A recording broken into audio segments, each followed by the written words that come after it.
Dr. Ijaz and his wife Saba, thank you so much for being so good to me. I really appreciate it very, very much. And I want to thank all of you for being here tonight on a Friday night. I want to thank many people that I've known for a long time in the Pakistani American community. I'm very honored and humbled to serve as a member of the United States Congress, and I'm happy that you're my people. You're the people I represent. And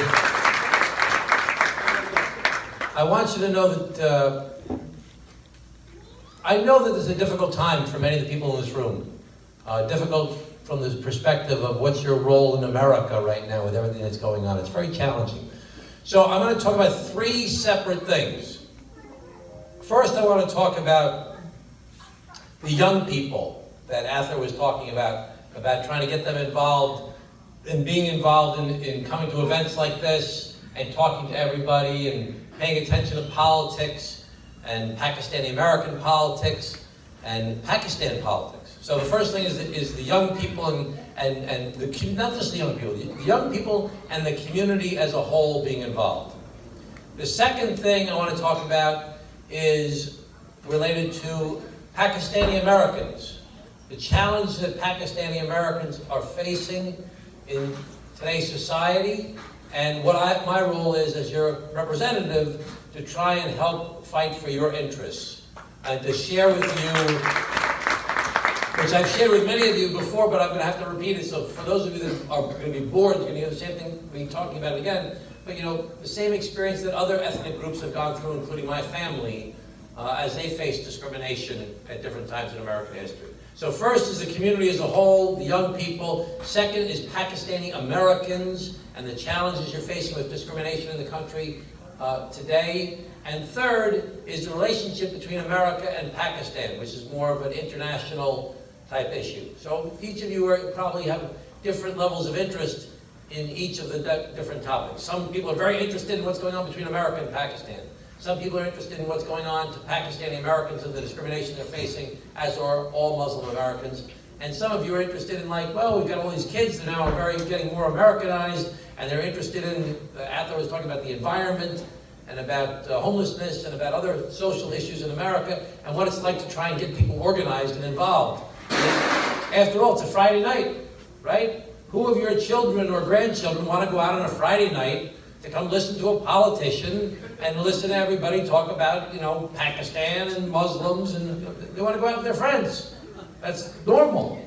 So it's a big challenge that you face. Let me first talk about the young people, okay? The Pakistani American children are no different than other young people throughout the country. You know, they've grown up here, they're bombarded by different things to get their interest on a regular basis in the media and social media, and different things to do to entertain themselves, to spend time with their friends. And you're saying, hey, we want you to stay at home, we want you to listen to the traditional culture that you grew up with, we want you to participate in religious ceremonies or services on Fridays. We want you to spend time with the family. We don't want you to go. We want you to dress appropriately. We don't want you going out. We want you home at a certain time. That's every family is facing that same type of issue. And when it comes to politics, in 2016, in my election, 330,000 people voted in my election. It was a very high turnout. You know why? Because it was a presidential race and everybody's paying attention to the presidential race. Now I have to run again in 2018, 2 years later, and there's no presidential race. You know how many people are projected to vote in that election? 170,000 people. Just about half the number of people. 330,000 people in 2016. 170,000 are projected to vote in 2018. And of those 170,000 people that will vote in 2018, 85% will be 44 years old or older. Only 15% of the voters are projected to be people under 44 years of age.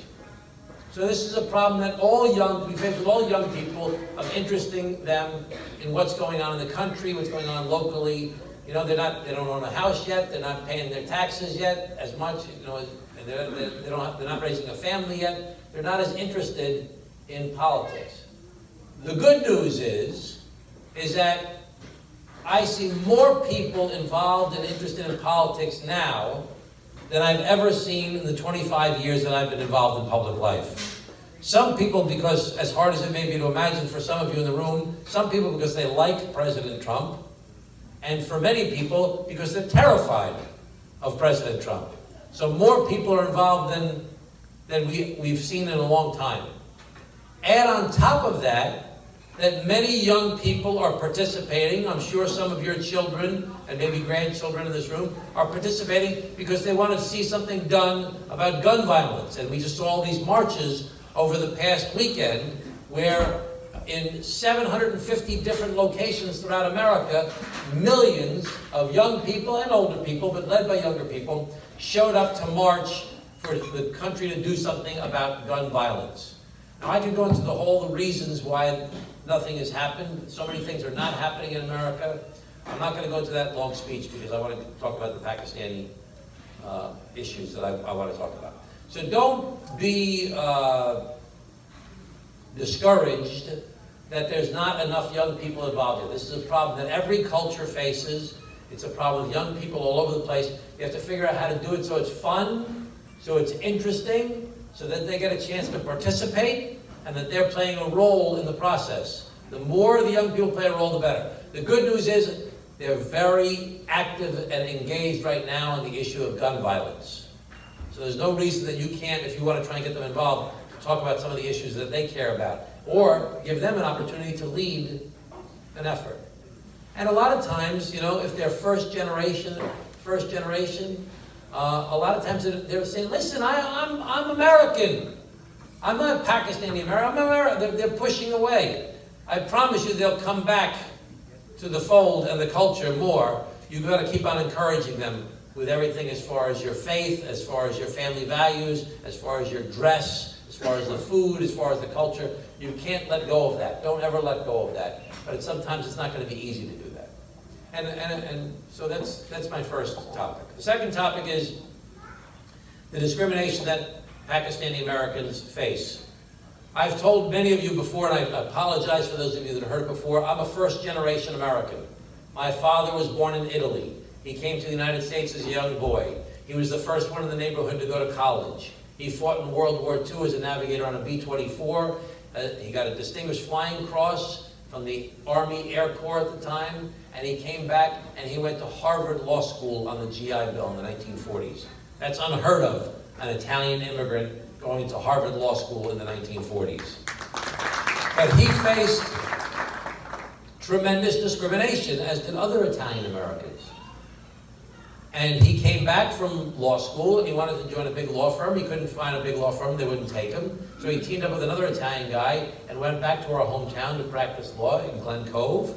And he ended up running for judge. He became the youngest judge in the history of New York State. And he lived a wonderful life. He would always say, what a country this is. How much he loved America. And as many of you know already, my father passed away 2 weeks before my election in 2016. And I've told some of you before, but some of you have not heard this before. I looked at his yearbook that he had graduated from high school in 1939 from St. Dominic's High School. And I read it after he passed away, and I read it when I was a young boy as well. And they asked all the students, what's your goal in life? And all the students would say, oh, my goal is to be a doctor, or I want to be a lawyer, or I want to be an accountant, or I want to be an engineer, or I want to do this, or I want to do some sort of exotic travel and go to these exotic places in the world. My father said his goal in life was to be a real American. Now, when I was a kid and I saw that, I said, how could he think of that when he was 18 years old? I mean, who would think of that when they're 18? But when he passed away in 2016, and it was during the campaign in 2016 with all the talk about anti-Muslim or anti-Latino coming from the presidential race, I realized that my father was 18 in 1939. And the Italian Americans were looked at with tremendous skepticism because Mussolini from Italy had teamed up with Hitler, and nobody trusted the Italian Americans. They didn't trust the Italian Americans, they didn't trust the German Americans, they didn't trust the Japanese Americans. And he had to go out of his way all the time to demonstrate his allegiance to the United States of America. And he did that. And he lived a fantastic life in the country. So don't be too discouraged. I know you, I can't say don't be discouraged at all, but don't be so overwhelmed with despair, because every group in America has gone through discrimination throughout different times in our history. And I've talked about this with many of you before, but the first people here were the Dutch. And then the English came, and the Dutch didn't like the English, and they discriminated against the English. And then the Dutch and the English discriminated against the Germans. And then the Dutch and the English and the Germans discriminated against the Irish. And then the Dutch and the English and the Germans and the Irish discriminated against the Italians and the Jews. And then it goes on now for Muslims and Latinos. And think about the African Americans. They've been treated terribly since day one. So this is a part of this normal in all cultures, really. Happens in Pakistan too, with different tribes at different locations of different areas of how the Punjabs and the Pashtuns and the Sinds and the Baloches and the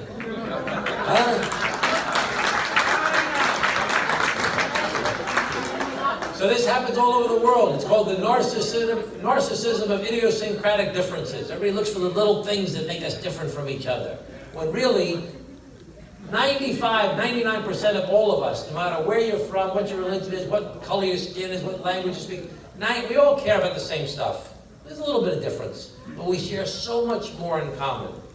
Who loves me? Who doesn't love me? What's right? What's wrong? How am I going to take care of my children? How am I going to pay my bills? I hope we're going to be healthy. It's the same things everybody cares about. And there's so much more that we share in common than what divides us. And so we can't forget that. And the promise of America is not a certain group of people. It's an idea that all men and women are created equal. It's an idea. There's a brand new idea in the world when this happened in the United States of America. All men and women are created equal. Not all men and women with a green card, or all men and women with a passport, or all men and women that are citizens, or all men and women that speak this language, or all men and women that have this skin color, or all men and women that are from this country. Everybody's created equal, made in the likeness and image of God, and should be treated with human respect and dignity. That's the promise of our country. And the challenge is, not only for someone like myself, but for all of us to try and live up to that promise, and to force our country to try and really live out that promise for everybody. And that's a lot of work, but it's something really wonderful to aspire to. And right now, Muslim Americans are really facing a tough time. And there's no question that there's discrimination taking place. And I will always stand with you and fight for you and try and look out for your interests to make sure that, or to try to make sure that you're not subjected to discrimination, and people recognize that regardless of how you look or how you dress or what your accent is, that you have the same feelings that we all feel and the same desires for your community and for your family. The third issue, Pakistan and America. Now, I'm not an expert, okay? But I'm starting to feel like I know more than a lot of other Congressman members know. Because I've been reading books, I've been talking to many of my friends here who've been trying to educate me. Everybody's making fun of my haircut, you know, I got my hair shaved to try and raise money for childhood cancer, so I raised some money, but now I look, I'll never do it again because this haircut. But they said I look like I just came back from Mecca and I want to become a Mulana. So, huh? Take me again and shave my head. No, I don't want to shave my head again. So there's a very long history between the United States and Pakistan. And, you know, I'm convinced that both sides have not understood each other very well throughout that history since, 1947. And, I've read about Mr. Jinnah and how he campaigned on the idea of creating a Muslim state, but really he wanted to keep it as a secular state, but then he passed away shortly thereafter, and people tried to run with the idea of keeping it a Muslim state. And I learned about the desire of the country from its very get-go, that it would try and maintain the same military that the English had in the area, which was an incredibly expensive proposition for a brand new country to have such a big military from the first days of its founding. And as a result, it was really essential that it teamed up with, for many years, with America. It helped to support this very expensive proposition of building up the military.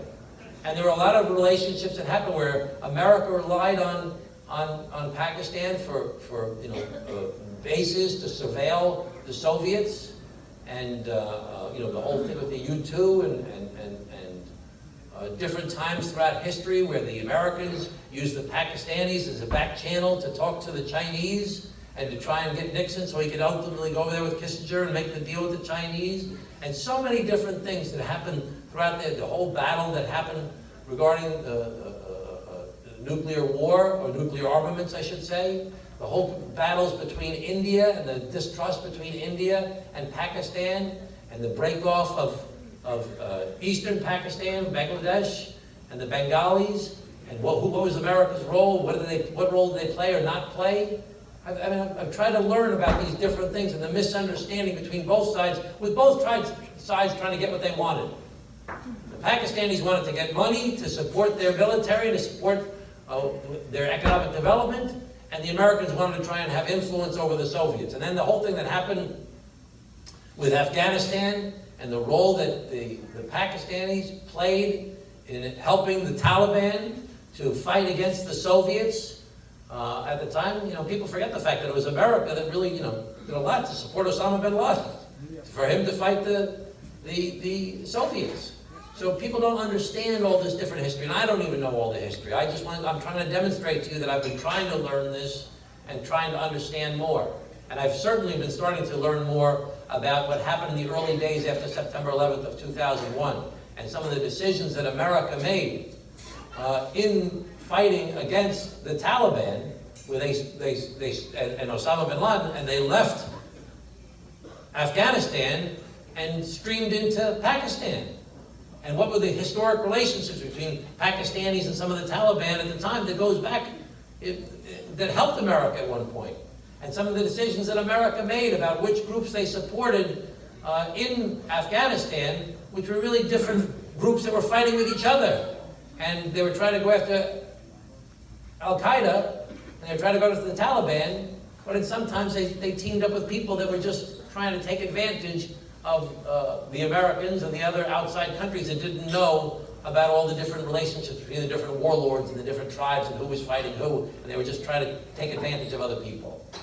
So I'm trying to understand these things, and I'm trying to articulate these things to let you know that I'm trying to learn about the history. I'm very concerned that while I'm sure that professionals within the State Department and professionals within the Pentagon and the Secretary of Defense Office understand the history and studies the history, that sometimes the president and the politicians just say things off the top of their head without understanding all the history that has gone into these very complex relationships over a long period of time.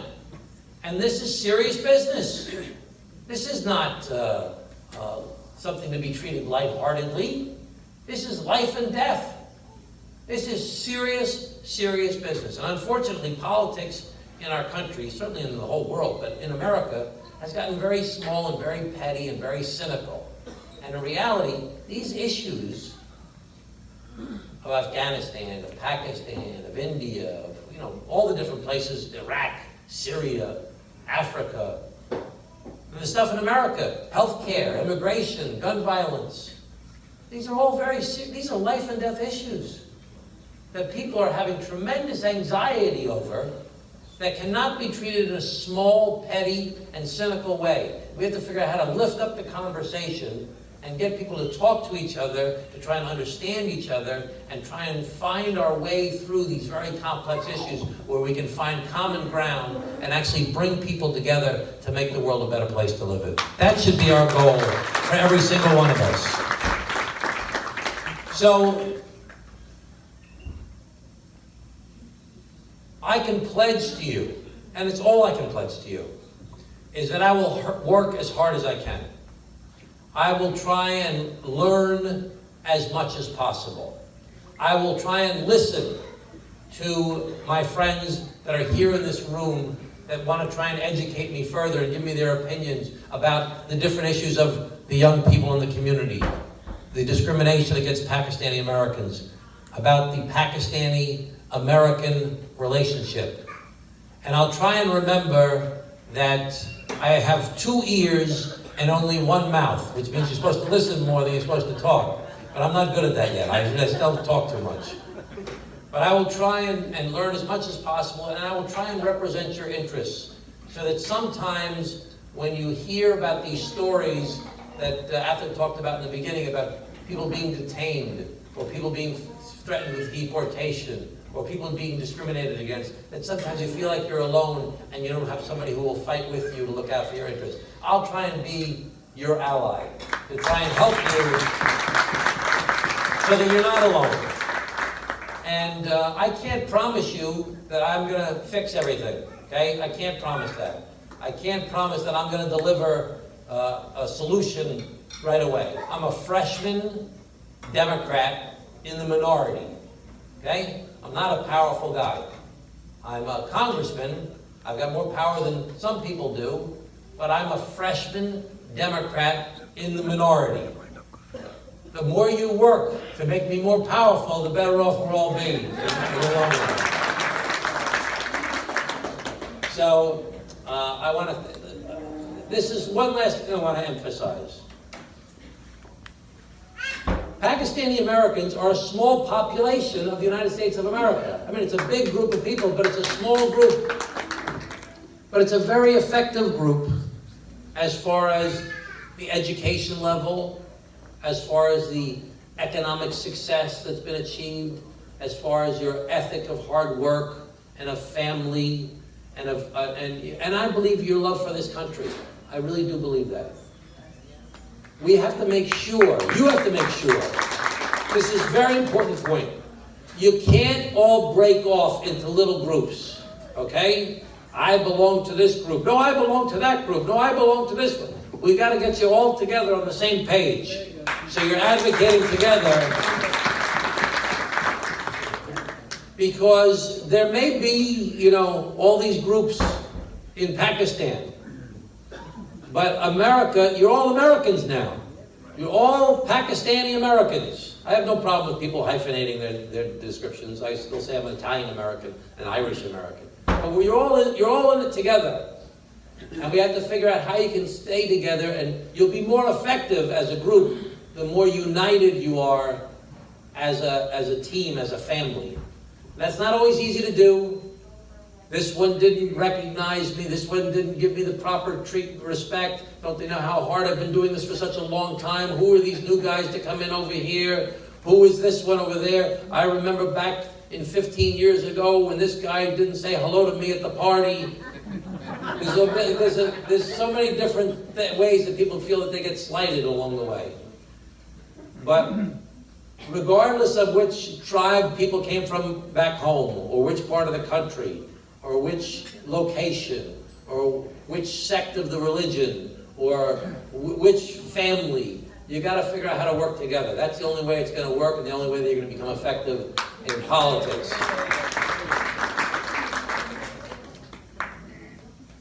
So I want to thank you very much for supporting me. It means a tremendous amount to me. I've got a big district. My district goes from Whitestone, Queens, Whitestone and Bay Terrace, and Douglaston and Floral Park, and North Shore Towers, and Glen Oaks, and Floral Park and Belrose. Did I say Floral Park? I already said that. No, Little Neck and Douglaston, I left them out. Okay, and then Floral Park and Belrose. Then I have all the Great Necks down to North New Hyde Park, north of Hillside Avenue, and everything in between Port Washington and Manhasset, and the Roslins, and all the East Hills, North Hills, and Herricks, and all that area, and then all the way over to Glen Cove and Oyster Bay, and all the Syosset and Jericho and Woodbury, and all the Brookvilles, that area, and then down to Bethpage, and did I say Hicksville already, and Old Bethpage, and into Suffolk County, into all of Huntington, which goes from all the Huntingtons down to Melville and Dix Hills, then out to the Northport and Greenlawn, then out to a little bit of Comac, and a little bit of Kings Park. Okay, so 750,000 people. So I've got to work very hard. I've told some of the folks I was meeting with before I have to raise $3 million for my campaign. Can you imagine what that's like? So it's a very hard job. I go all day long every day, too much. And Bashir's trying to get me to go to another party. Everybody wants me to go to another event. I think it should be one big event with everybody all together. That way I don't have to go to all those events. But I'm so grateful to all of you for all of your help. And let's just keep working together, and let's work together to try and live up to what the promise of America really should be. Thank you very much, everybody. Shukriya. Yes.